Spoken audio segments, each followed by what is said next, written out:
By the time my daughter arrived at my house that Saturday morning, expecting a check for $180,000 to pay her wedding venue deposit, she'd find the driveway gate locked, a "for sale" sign on the lawn, and a registered letter waiting at the post office. That letter contained a single page that would make her call me screaming from her fiancé's BMW in my empty driveway, loud enough that my neighbor, Mrs. Patterson, would later ask if everything was all right. But I'm getting ahead of myself. Let me back up 8 weeks to explain how a retired firefighter from West Vancouver ended up teaching his 2 8-year-old daughter the hardest lesson of her life. My name is Thomas Harper. I'm 62 years old, and I've lived in the Lower Mainland for my entire life. I spent 33 years with Vancouver Fire Rescue, starting as a rookie at Hall 1 downtown, and eventually becoming a captain at Hall 7 inches Kitsilano. My wife, Catherine, passed away from a stroke 4 years ago, sudden and devastating. We raised 2 children. My son, Marcus, is 31, works as an electrician in Kamloops, married with 2 kids, drives a 10-year-old Ford F-150, and calls every Sunday without fail. Then there's my daughter, Victoria. Victoria always wanted more. More clothes, more trips, more attention, more everything. Catherine and I thought it was just a phase, something she'd grow out of. We were wrong. It was a gray October afternoon, typical Vancouver weather, when my phone rang. I was in my garage workshop in West Van, restoring a 1967 Mustang I'd bought from an estate sale in Burnaby. Working with my hands had become my therapy after Catherine died. Something about bringing old engines back to life felt like keeping part of her alive too. She'd loved that car we had when we were first married, a '69 Mustang we sold to afford the down payment on our first house in New Westminster. "Dad, I need to talk to you. Can I come over tomorrow?"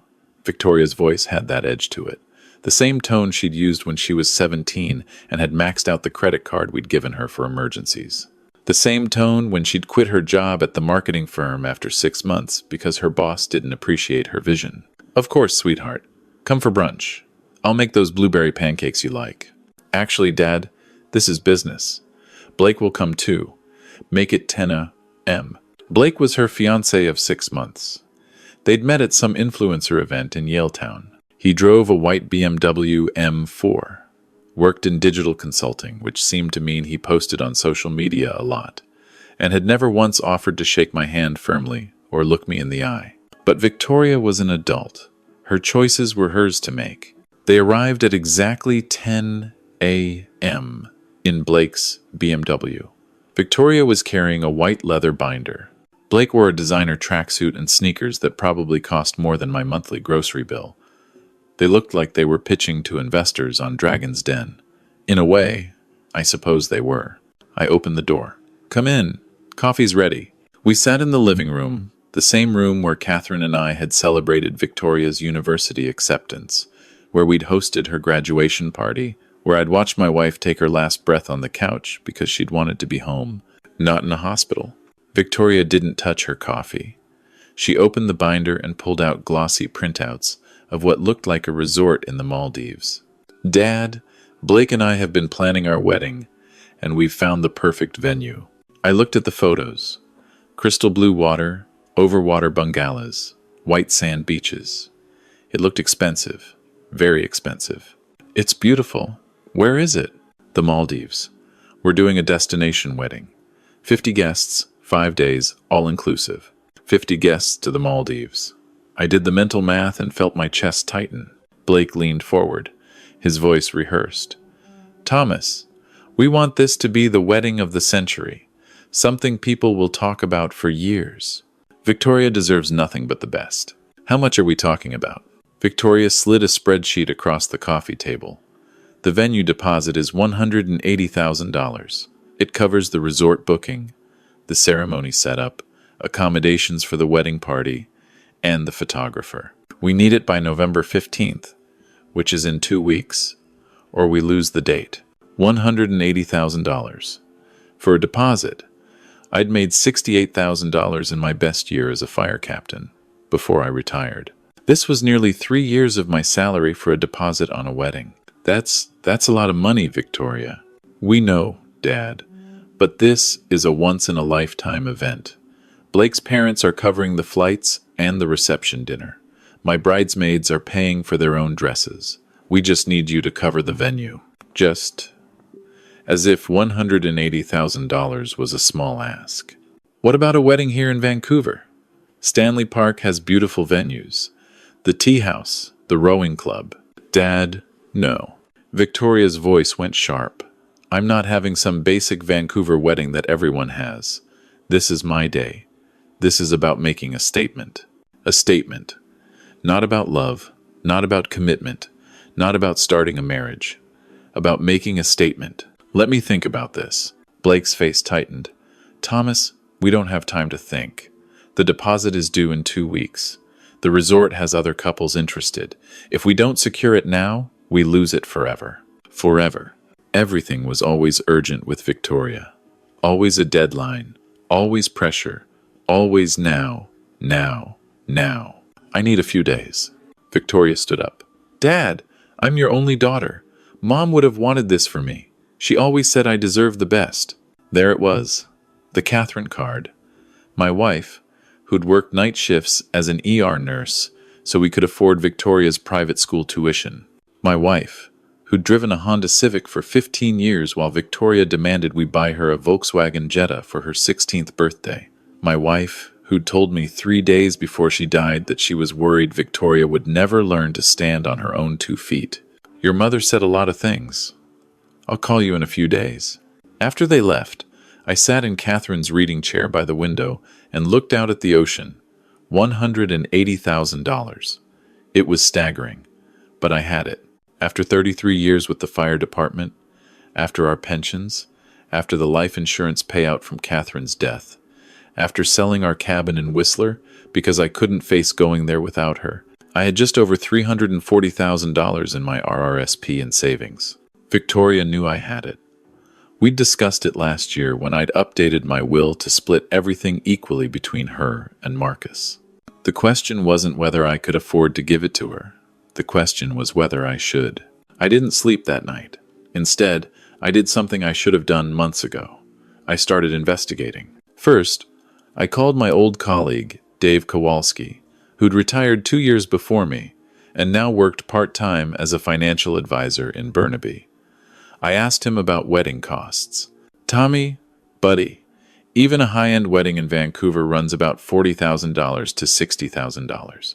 You're talking the Four Seasons, live band, the works. What's going on? I told him about Victoria's Maldives plan. Jesus, that's not a wedding. That's a down payment on a house. What's she thinking? Next, I looked up the resort online. It existed, and it was indeed luxurious and expensive. But when I called them directly, pretending to be interested in a destination wedding, the sales manager quoted me $85,000 for the full package Victoria had described, including accommodations. Not $180,000. Half that. Then I did something that felt like a betrayal but necessary. I looked at Victoria's Instagram. She had 47,000 followers. Her feed was full of designer handbags, first-class flights, stays at 5-star hotels in Toronto, Dubai, Los Angeles. She tagged everything with number sponsored, number ad, number blessed. But when I clicked through to see her actual sponsored posts, there were maybe 5 in the last year, all for small local Vancouver businesses offering maybe $200 in free products. She wasn't an influencer. She was pretending to be one. I called Marcus in Kamloops. Dad, hey, what's up? Marcus, when's the last time Victoria asked you for money? Silence. Marcus? 3 months ago. Wanted $5,000 to pay her rent because she said her client payments were delayed. I told her no. She hasn't spoken to me since. Client payments. What clients? Did she tell you she quit her job? Dad, she quit that job 2 years ago. She's been doing this influencer thing full-time since then. I thought you knew. I didn't know. Because Victoria had been lying to me for 2 years, telling me she still worked in marketing, just remotely now. By 3 a.m., I'd pieced it together. My daughter wasn't running a successful influencer business. She was living a fantasy life funded by credit cards and loans, and Blake was right there with her, Equally delusional, equally broke. The $180,000 wouldn't go to a wedding venue. It would pay off their debts and keep their fantasy alive for a few more months. And I was supposed to be their bailout. When Victoria called 3 days later, I was ready. Dad, so have you thought about it? Can you transfer the money this week? Victoria, I need to see something first. Show me your business accounts. Show me the actual resort invoice. Show me proof of Blake's parents covering the flights. Dad, this isn't. It's exactly that. If you want $180,000, I need documentation. Any bank would ask for the same. You're my father, not a bank. And because I'm your father, I'm asking to see the truth. The truth? The truth is, you don't trust me. The truth is, you've never supported my dreams. The truth is, Mom would be ashamed of you right now. That Catherine line again. Don't use your mother's memory to manipulate me, Victoria. I'm not manipulating anyone. I'm trying to have a beautiful wedding, and my own father is treating me like a criminal. Then show me the resort invoice. She hung up. 20 minutes later, Blake called. His voice was different now, aggressive. Thomas, I don't know what Victoria said, but you're making a huge mistake. This wedding is happening with or without you. But if you choose not to be part of it, don't expect to be part of our lives. Blake, where do you work? Excuse me? You said you're in digital consulting. What company? I'm self-employed. Revenue last year? That's none of your... It is when you're asking me for $180,000. How much revenue did your business generate last year? Silence. That's what I thought. I'm not giving you the money. He hung up. That evening, I received an email from Victoria. The subject line, final chance. Dad, I'm giving you one last opportunity to do the right thing. Mom always said family supports family. She would never have let me down like this. Transfer $180,000 to the account number below by noon on Saturday, or accept that you've chosen money over your only daughter. Once you make this choice, there's no coming back. Think about what matters more, your savings or your relationship with me, Victoria. The email was copied to Blake, to Victoria's best friend Madison, and to her aunt Sarah, my sister, presumably as witnesses to my betrayal. I forwarded the email to my lawyer, Richard Chen, who I'd worked with when setting up Catherine's estate. Then I called him. Richard, I need to make some changes. Fast. We met the next morning at his office in downtown Vancouver. By noon, we'd restructured everything. My house in West Van, which I owned outright, worth about $2.8 million in Vancouver's crazy market, went into an irrevocable trust with specific terms. My RRSP and savings moved to a new account at a different bank. I updated my will. Victoria could still inherit, but only if she met specific conditions. Maintain steady employment for 3 consecutive years, complete financial counseling, demonstrate she could live within her means without credit card debt. Until then, everything would go to the Catherine Harper Foundation for Burn Victims, a charity I was establishing in my wife's name. Finally, I did something I'd been considering since Catherine died. I listed my house for sale. My realtor, Jennifer Wong, met me at the house that afternoon. Tom, the West Van market is strong. We'll have offers within a week. But are you sure? This house. All your memories. The memories are in here. I tapped my chest. Not in the walls. I need a fresh start. Where will you go? Somewhere quieter? Smaller? Somewhere I can breathe. That Friday, 3 days before Victoria's deadline, she and Blake showed up unannounced. I watched from my living room window as Victoria tried her key in the front door. It didn't turn. I changed the locks that morning. She pounded on the door. Dad! Dad! I know you're home. Open up. I opened the door but kept the screen door latched. The deadline is tomorrow, Victoria said, her voice shaking. Are you really going to let this happen? Are you really choosing money over me? No, Victoria. I'm choosing reality over fantasy. I'm choosing not to enable your irresponsibility. Enable? I'm trying to build a life. I'm trying to create something. You're trying to maintain an illusion you can't afford. That's not building, sweetheart. That's pretending. Blake stepped forward. We'll sue you. Financial elder abuse. We'll prove you're not competent to manage your finances. I smiled. Actually smiled. Good luck.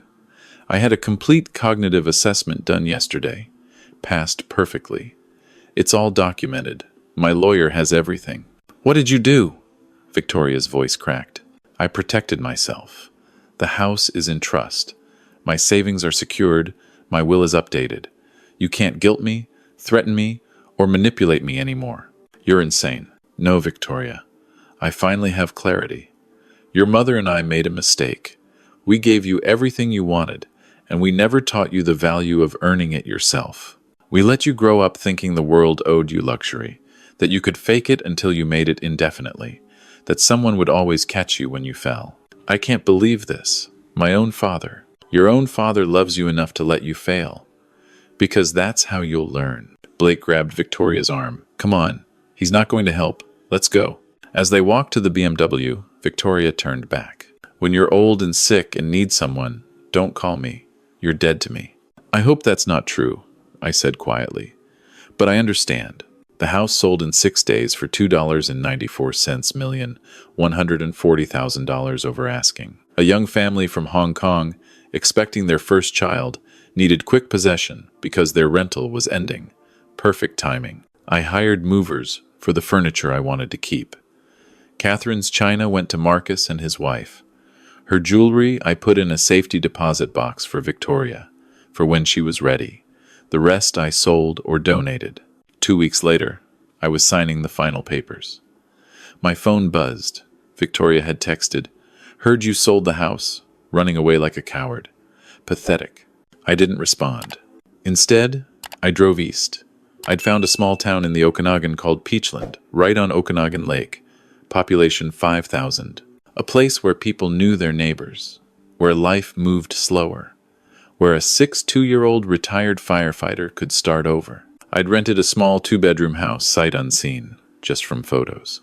It was old, needed work, but it had a garage for my workshop and a view of the lake. The landlord, a man named Giuseppe in his 70s, met me with keys and a bottle of local wine. "Welcome, my friend. You picked a good spot. The sunset's here. Magnifico."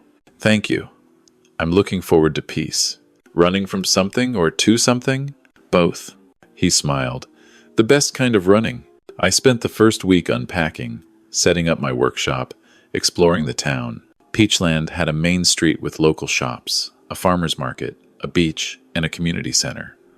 People nodded hello. Nobody knew me, nobody expected anything, and it was freeing. 10 days after I arrived, Richard called. "Tom, Victoria's been trying to reach me, wants to know about the trust terms." "What did you tell her?" "That information is privileged unless you authorize disclosure." She tried to threaten legal action. I reminded her I've been practicing law for 32 years and don't respond to intimidation. She hung up quickly. "Good. Don't tell her anything." "There's something else." Blake called off the wedding. I sat down on my deck, looking at the lake. "When?" "Last week." Apparently, Victoria found out he'd been lying about his parents paying for anything. "They're broke, Tom. Both of them." Blake moved back to his parents' basement in Surrey. Victoria's living with her friend Madison in a 1-bedroom in Burnaby. "How is she?"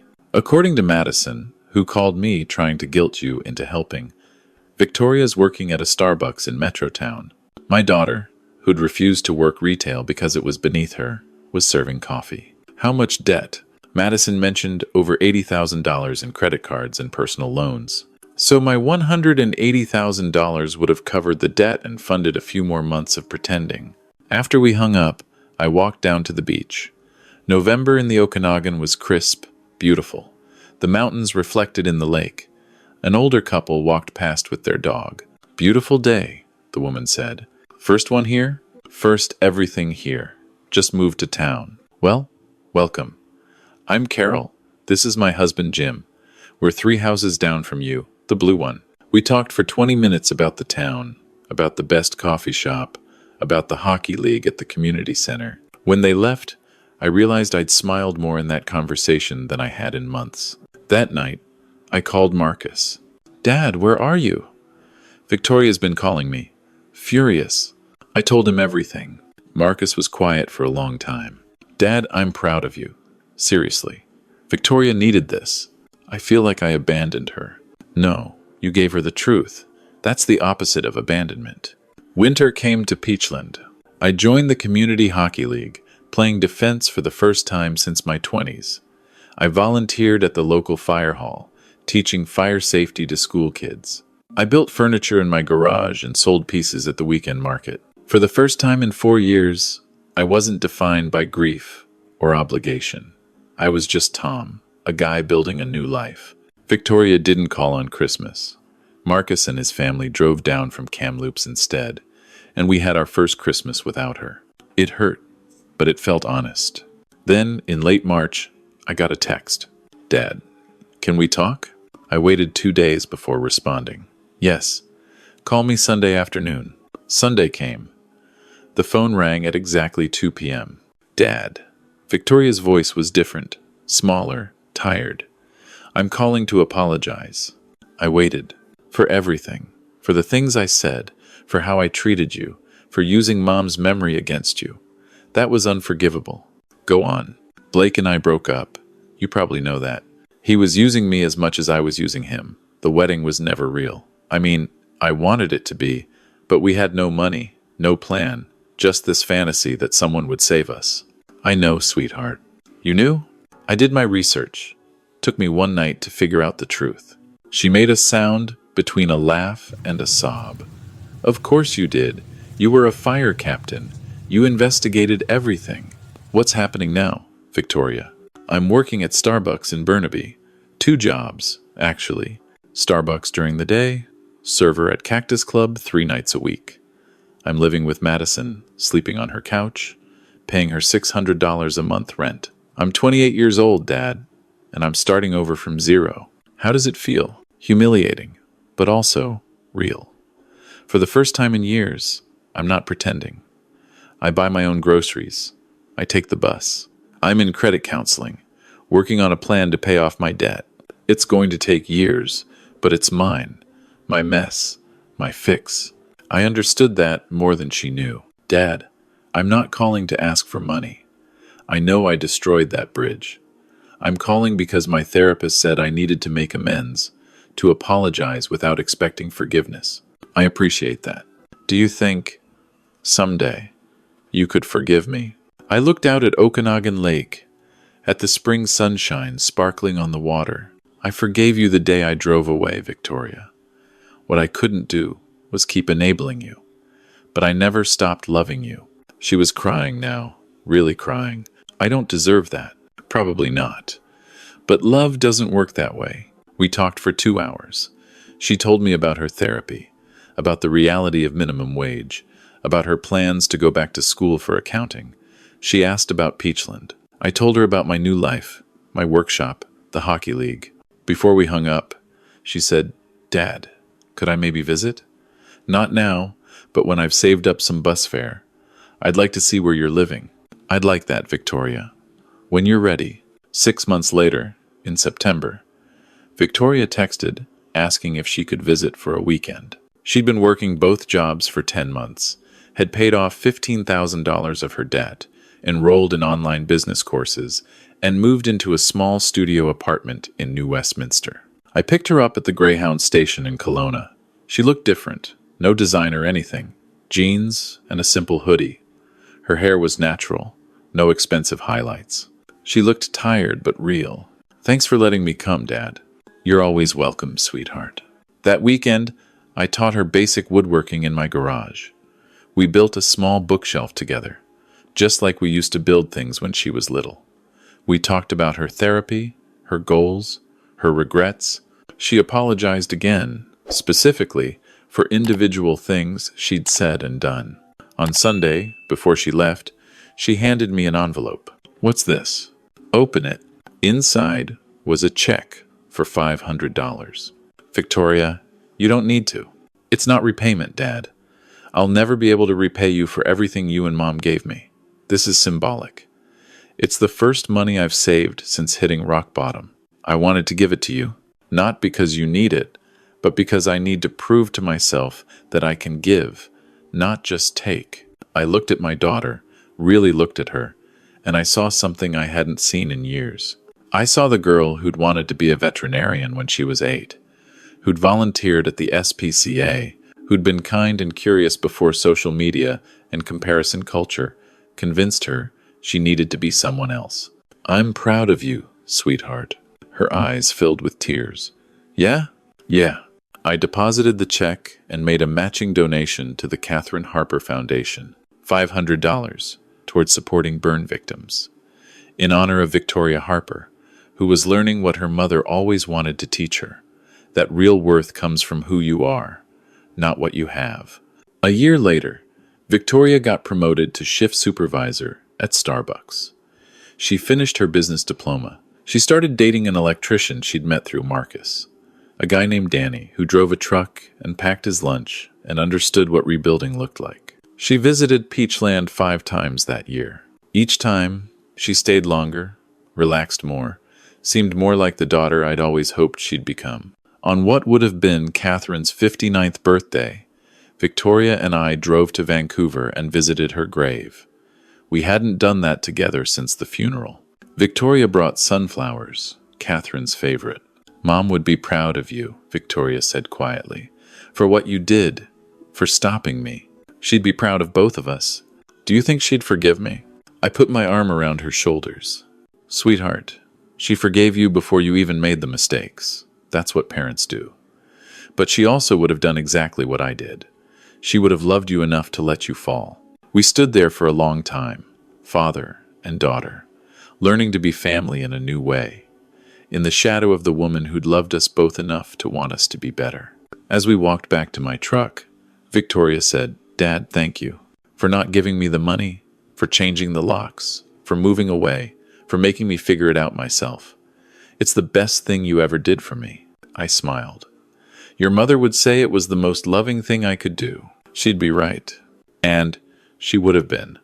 Sometimes love means saying yes. Sometimes it means saying no. And sometimes, in the hardest and most important moments, it means stepping back so the people we love can find their own way forward. That's what I learned in my small town by the lake. That's what I hope I taught my daughter. And that's what I'll carry forward for whatever years I have left. Not every story has a perfect ending, but this one, I think, has a true one. And sometimes that's enough.